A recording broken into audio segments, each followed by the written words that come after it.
ஸ்ரீ குருபியோ நமக. அனைவருக்கும் நமஸ்காரம். இன்று ராஜமாதங்கி ஜெயந்தி, பலராம ஜெயந்தி. ராஜமாதங்கி ஜெயந்தி என்பது கல்வி, கலை, இசை மற்றும் பேச்சு திறனுக்கு அதிபதியான ஸ்ரீ மாதங்கி தேவி அவதரித்த தினம். இது பொதுவாக வைசாக்க சுக்லபக்ஷ திருத்தியை நாளில் கொண்டாடப்படுகிறது. மதங்க முனிவரின் மகளாக அவதரித்ததால் தேவி மாதங்கி என்று அழைக்கப்படுகிறாள். தசமகா வித்யாக்களில் 9வது தேவி இவள். லோகமாதா ஸ்ரீ ராஜமாதங்கி என்னும் ஸ்ரீ ஷியாமலா தேவி ஸ்ரீ வித்யா உபாசனை பிரதானமாக விளங்குபவள். ஞானம், வித்யை மற்றும் கலைகளின் அதிபதி இவள். கேட்போருக்கு கேட்டவற்றை அள்ளித்தரும் கற்பக விருட்சமாக விளங்குகிறாள். இந்த அன்னையின் அவதாரம் எப்படி நிகழ்ந்தது என்பது பற்றி தெரிந்து கொள்ளலாம். மதங்க முனிவர் சிவபெருமானை குறித்து கடும் தவம் செய்தார். தவத்தில் ஈசனும் மகிழ்ந்து என்ன வரம் வேண்டும் என்று கேட்க, முனிவரும் சிவபெருமானிடம் அன்னை பார்வதியே தனக்கு மகளாக பிறக்க வேண்டும், அவளை மணந்து கொண்டு ஈஸ்வரன் தனக்கு மாப்பிள்ளையாக வர வேண்டும் என்று வரம் கேட்டார். அப்படியே சிவபெருமானும் அருளினார். அதன்படி திருவெண்காடு ஆலயத்தில் உள்ள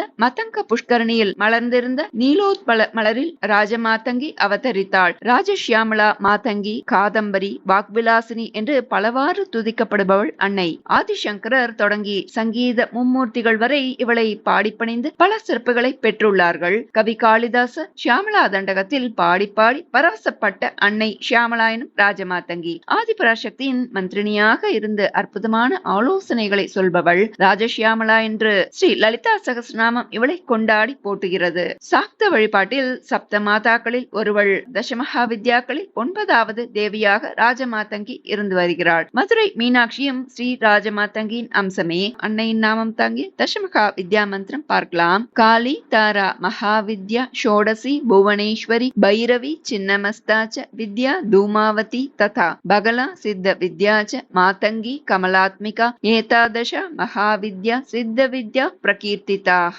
காளி தாரா மகாவித்யா ஷோடசி புவனேஸ்வரி பைரவி சின்னமஸ்தாச்ச வித்யா தூமாவதி ததா பகலா சித்த வித்யாச்ச மாதங்கி கமலாத்மிகா ஏதாதச மகாவித்யா சித்த வித்யா பிரகீர்த்திதாக. பராசக்தி ராஜமாதங்கியின் வடிவமானது திருமாலின் அவதாரங்களில் ஒன்றான பலராம அவதாரத்துக்கு இணையாகவும் நவகிரகங்களில் புதனின் தோஷங்களை போக்குவதாகவும் போற்றி சொல்லப்படுகிறது. இந்த தசமகா வித்யா மந்திரத்தை 10 முறை சொல்லி அம்பாளை வணங்க விருப்பங்கள் நிறைவேறும். இயன்றவர்கள் நவகிரக தரிசனம் செய்து வரலாம். அதனால் நவகிரக தோஷங்கள் விலகி சகல நன்மைகளும் உண்டாகும் என்று ஷியாமா ரகசியம் என்னும் நூல் சொல்கிறது. காளிதாசனுக்கு கலைஞானத்தை அருளிவள் ராஜமாதங்கி. இந்த நன்னாளில் அன்னையை வணங்கி ஷியாமலா தண்டகம், நவரத்னமாலா போன்றவை சொல்ல, கல்வி கலைகளில் சிறந்து விளங்க, இசையில் தேர்ச்சி பெற, வாக்குவன்மை உண்டாக, ஞானம் பெற வழி செய்வாள் அன்னை. நாம ஸ்தோத்திரத்தை பார்க்கலாம். ஸ்ரீ ஷியாமலா தண்டகம் காளிதாச விரச்சிதம்.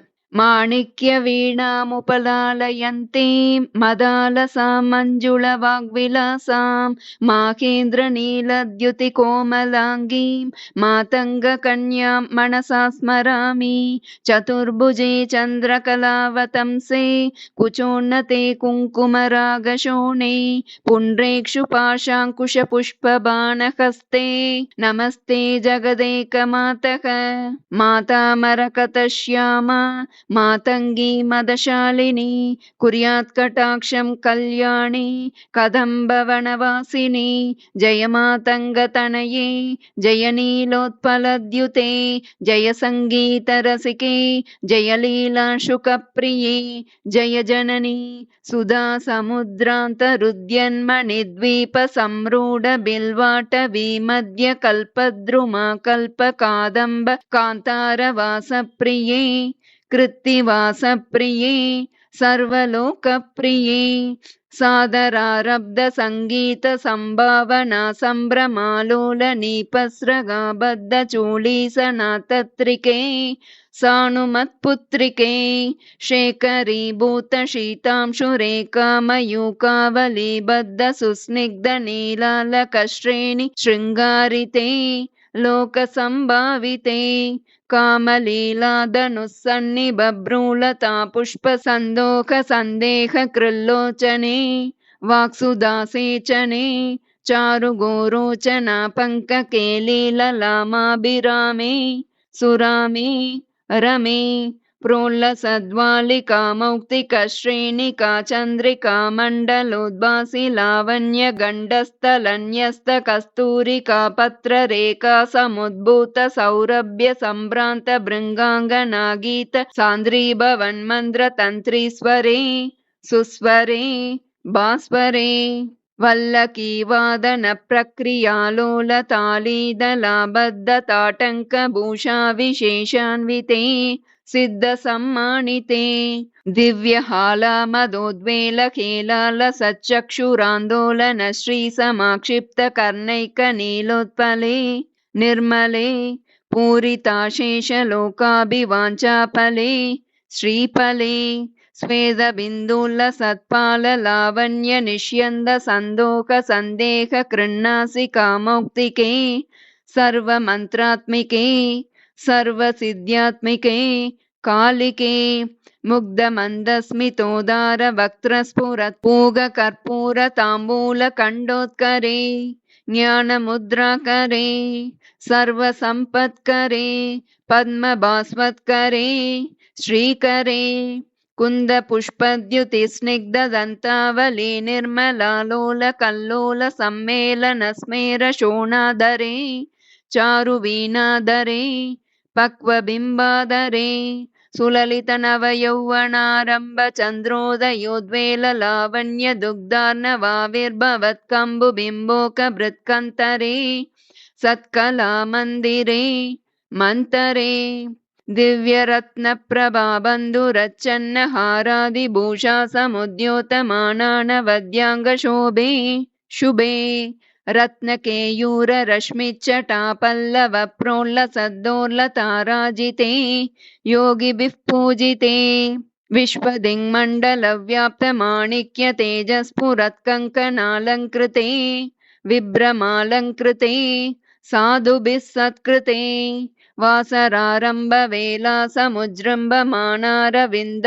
प्रतिद्वन्द्विपाणिद्वये सन्ततोद्यद्वये अद्वये दिव्यरत्नोर्मिकादीदितिस्तोम सन्ध्यायमाणाङ्गुली पल्लवोद्यन्न केन्दुप्रभामण्डले सन्नताकण्डले चित्प्रभामण्डले प्रोल्लसत्कुण्डले तारकाराजिनीकाशहारावलिस्मेर चारुस्तना भोगभाराण मन्मध्यवल्लीवलिच्छेद वीची समुल्लास सन्दर्शिताकार सौन्दर्य रत्नाकरे वल्लकी भृत्करे किङ्कर श्रीकरे हेमकुम्भोपमोतुङ्ग वक्षोज भारावनम्रे त्रिलोकावनम्रे लसद्वृत्त गम्भीर नाभिसरस्थिर शैवाल शङ्काकर श्याम रोमावलीभूषणे मञ्जु सम्भाषणे चारुषिञ्चत्कटी सूत्र निर्भत्सितानङ्गलीला धनुषिञ्चि नीडम्बरे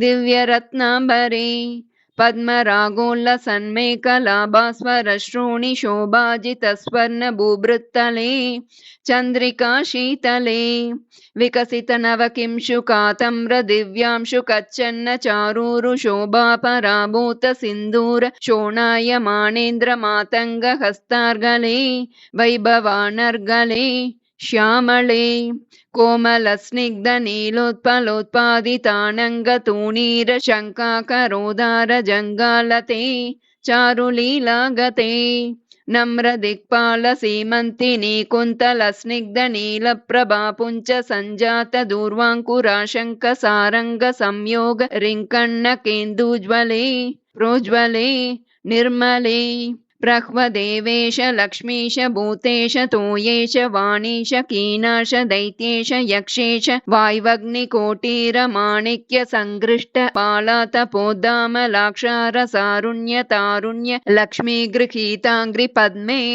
सुपद्मे उमे सुरुचिरनवरत्नपीठस्थिते सुस्थिते रत्नपद्मासने रत्नसिंहासने शङ्खपद्मद्वयोपाश्रिते विश्रुते तत्र विघ्नेश दुर्गावटुक्षेत्रपालैर्युते मत्तमातङ्ग कन्या समूहान्विते मञ्चुलामेन काद्यङ्गनामानि ते भैरवैरष्टभिर्वेष्टिते देवि वामादिभिः शक्तिभिः सेविते धात्रीलक्ष्म्यादिशक्त्यष्टकैः संयुते मातृकामण्डलैर्मण्डिते यक्षगन्धर्वसिद्धाङ्गनामण्डलैरर्चिते भैरवी संवृते पञ्चबाणात्मिके पञ्चबाणेन रत्या च सम्भाविते प्रीतिभाजावसन्तेन चानन्दिते भक्तिभाजां परं श्रेयसे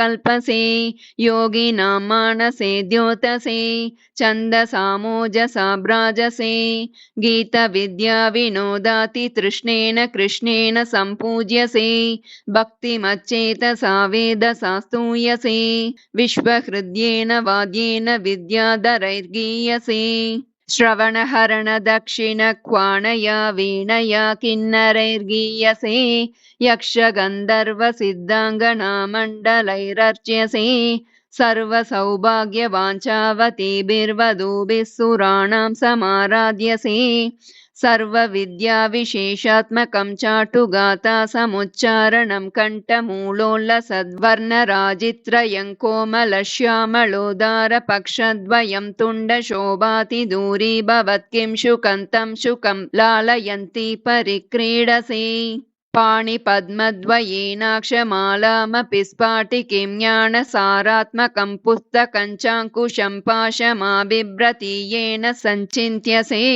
तस्य वक्तान्तरात् गद्यपद्यात्मिका भारती निस्सरेत् येन वा यावकाभाकृतिर्भाव्यसे तस्य वश्या भवन्ति यः पुरुषा येन वा शातकुम्भद्युतिर्भाव्यसे सोऽपि लक्ष्मीसहस्रैः परिक्रीडते किन्न सिद्ध्येद्वपुष्यामलं कोमलं चन्द्रचूडान्वितं तावकं ध्यायतः तस्य लीला सरोवारिदे तस्य केलीवनं नन्दनं तस्य भद्रासनं भूतलं तस्य वाग्देवता किङ्करी तस्य चाज्ञाकरी श्रीस्वयं सर्वतीर्थात्मिके सर्वमन्त्रात्मिके सर्वयन्त्रात्मिके सर्वतन्त्रात्मिके सर्वशक्त्यात्मिके सर्वपीठात्मिके सर्ववेदात्मिके सर्वविद्यात्मिके सर्वयोगात्मिके सर्ववर्णात्मिके सर्वनादात्मिके सर्वशब्दात्मिके सर्वदीक्षात्मिके सर्वमुद्रात्मिके सर्वात्मिके सर्वगे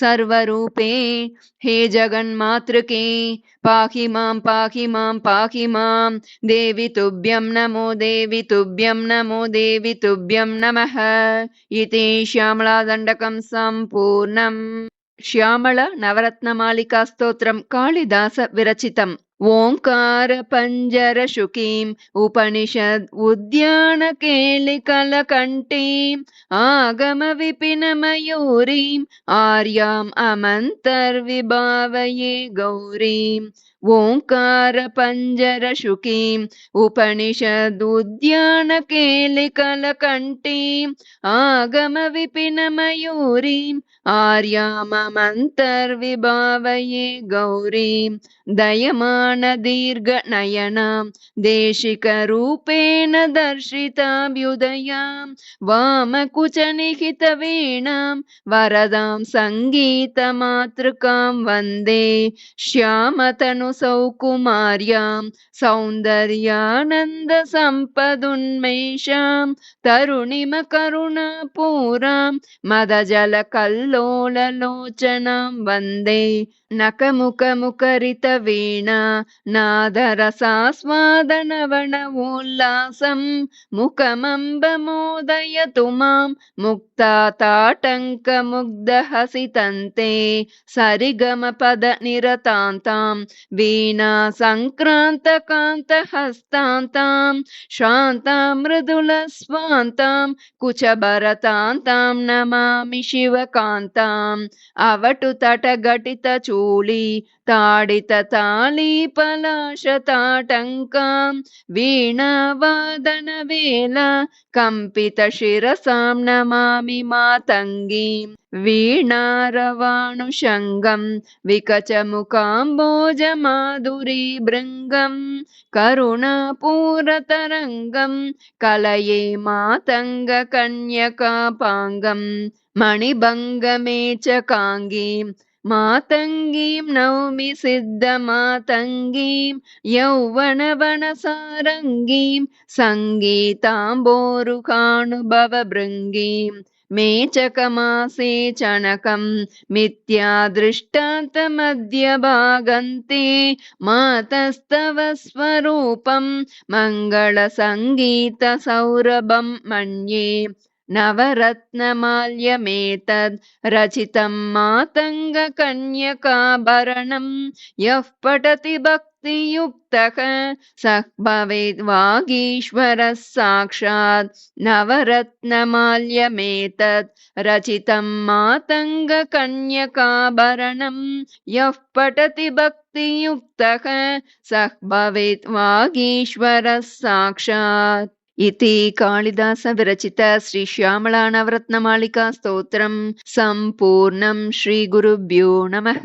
அடுத்து பலராம ஜெயந்தி பற்றி பார்க்கலாம். வைசாக்க சுக்லபக்ஷ திருத்தியை திதியில் அவதரித்தவர் பலராமர். இது பலராம ஜெயந்தியாக கொண்டாடப்படுகிறது. இவர் ஆதிசேஷனின் அம்சம். திருமாலின் மற்ற அவதாரங்கள் வெவ்வேறு காலகட்டங்களில் ஒன்றுக்கொன்று தொடர்பின்றி எடுக்கப்பட்டவை. ஆனால் பலராம அவதாரம் கிருஷ்ண அவதாரத்துடன் தொடர்புடையது. தர்மத்தின் வாழ்வதனை சூதுக்கவும் இருப்பினும் மறுபடியும் தர்மமே வெல்லும் என்பதை உணர்த்த எடுக்கப்பட்டது கிருஷ்ணாவதாரம். ஆனால் ஒவ்வொருவரும் தங்கள் வாழ்வுக்கு உற்ற துணையாக இருந்தவர்களை உன்னதமாக நினைக்க வேண்டும், மதிக்க வேண்டும் என்பதற்காக எடுக்கப்பட்ட அவதாரமே பலராம அவதாரம். ஒருமுறை திருமாலின் அவதார வரிசை பற்றிய சந்தேகம் நாரதற்கு ஏற்பட்டது. அப்போ திருமால் கிருஷ்ண அவதாரத்துல இருந்தார். நாரதர் நேரா பகவான் கிருஷ்ணர்ட்ட போய், பகவானே இது உங்களுடைய எத்தனாவது அவதாரம் அப்படின்னு சொல்லி கேட்க, கிருஷ்ணர் இது என்னோட 9வது அவதாரம் சொல்றார். அப்படின்னா உங்களுடைய 8வது அவதாரம் எது அப்படின்னு நாரதர் கேட்கிறார். இப்போ எனக்கு அண்ணாவாக இருக்கார் இல்லையா பலராமன், அவர் தான் 8வது அவதாரம் அப்படின்னு சொல்ல நாரதருக்கு குழப்பம். எப்படி தங்களுடைய படுக்கையாக ஆதிசேஷன் நாகம் தானே பலராமனாக பிறந்திருக்கு, அப்படி இருக்க பலராமன் எப்படி உங்களுடைய அவதார கணக்குல வர முடியும்னு கேட்கிறார் நாரதர். நாரதா, ராம அவதாரத்துல எனக்கு தம்பியாக சதா சர்வ காலமும் அண்ணா அண்ணான்னு என்னுடைய காலையே பிடித்திருந்தான் லக்ஷ்மணன். நான் இது வரைக்கும் அவனுக்கு எதுவுமே செய்யல. அதனால எனக்கு ஒரு யோசனை வந்தது. ஆதிசேஷன் மூலமாக என்னுடைய அண்ணாவாக அவனை படைத்து தினமும் அவருடைய கால்ல நான் விழுந்து என்னுடைய நன்றி கடனை தீர்த்து கொள்கிறேன். அதோட என்னுடைய அவதாரத்துல ஒரு பங்கையும் அவனுக்கு தந்திருக்கேன்னு சொல்றார் பரந்தாமன். இப்படி திருமாலை உருகி உருவாக்கிய உன்னதமான அவதாரம் பலராமர் அவதாரம். கலப்பையை ஆயுதமாக கொண்டவர் பலராமர். கிருஷ்ணரின் சகோதரர் வசுதேவர் ரோகிணிக்கு பிறந்தவர். இவரை பலதேவன், பலபுத்திரன், கதாயுதன் என்றெல்லாம் போற்றுவர். பகவான் வெண்ணிறத்தில் தோன்றிய அவதாரம் இது. பலராமரின் தங்கையின் பெயர் சுபத்ரை. பலராமர் பிறந்த போது அவருக்கு எத்துக்குள்ள குருவாகிய கர்கர் நாமகரணம் செய்த போது ராமன் என்று பெயரிட்டார். மேலும் அந்த குழந்தை பலசாலியாக இருந்ததனால பலராமன் என்று அழைத்தனர். பலசாலி பிள்ளைகள் வேண்டுமென்றால் பலராமனை நினைத்து வணங்க வேண்டும்னு சொல்லப்படுறது. இந்த தினத்தில் அனைவரும் சொல்ல வேண்டிய ஸ்லோகத்தை தெரிஞ்சுக்கலாம். பலராம அவதார தியான ஸ்லோகம். ஹேமவர்ணம் கிருஷ்ண சோதரம் சர்வாலங்கார பூஷிதம் ஏககரே டங்கஹஸ்தம் இதரகரே ஊருஹஸ்தம் பலராமம் சதா பஜேகம். ஹேமவர்ணம் கிருஷ்ண சோதரம் சர்வாலங்கார பூஷிதம் ஏககரே டங்கஹஸ்தம் இதரகரே ஊருஹஸ்தம் பலராமம் சதா பஜேகம். பலராம மூலமந்திரம் ஓம் நமோ பகவதே பலராமாய ரேவதி பிரியாய கிருஷ்ணசோதராய ஸ்வாகா. இதை சொல்வதால் சகோதர ஒற்றுமை பலப்படும், தாம்பத்திய வாழ்க்கை சிறக்கும், விவசாயத்தில் செழிப்பு உண்டாகும். நாம இப்போ பலபத்ரஸ்தவராஜ ஸ்தோத்திரம் சொல்லலாம். பலபத்ரஸ்தவராஜ. துரியோதன உவாச்ச ஸ்தோத்திரம் ஸ்ரீ பலதேவஸ்ய பிராட்விபாக மகாமுனே வதமாம் கிருபயா சாக்ஷாத் சர்வ சித்தி प्रदायकं। प्राड्विपाक उवाच स्तवराजं तु रामस्य वेदव्यासकृतं शुभं सर्वसिद्धिप्रदं राजशृणु कैवल्यदं नृणां। देवादिदेव भगवन् कामपाल नमोऽस्तु ते। नमोऽनन्ताय शेषाय साक्षात् रामाय ते नमः। धराधराय पूर्णाय स्वधाम्ने सीरपाणये सहस्रशिरसे नित्यं नमः सङ्कर्षणाय ते। रेवतीरमणत्वं वै बलदेवाच्युताग्रजः। हलायुधप्रलम्बग्न पाहि मां पुरुषोत्तम। बलाय बलभद्राय तालाङ्काय नमो नमः। नीलाम्बराय गौराय रौहणेयाय ते नमः। धेनुकारिर्मुष्टिकारिः कूटारिर्बल्वलान्तकः। रुक्म्यरिः कूपकर्णारिः कुम्भाण्डारिस्त्वमेव हि। कालिन्दीभेदनोऽसि त्वं हस्तिनापुरकर्षकः। द्विविधारिर्यादवेन्द्रो व्रजमण्डलमण्डनः। कंसभ्रातृप्रहन्तासि तीर्थयात्राकरः प्रभुः। दुर्योधनगुरुः साक्षात् पाहि पाहि प्रभो त्वतः। जय जयाच्युतदेव परात्पर स्वयमनन्तदिगन्तगतश्रुत। सुरमुनीन्द्रपणीन्द्रवराय ते मुसलिने बलिने हलिने नमः।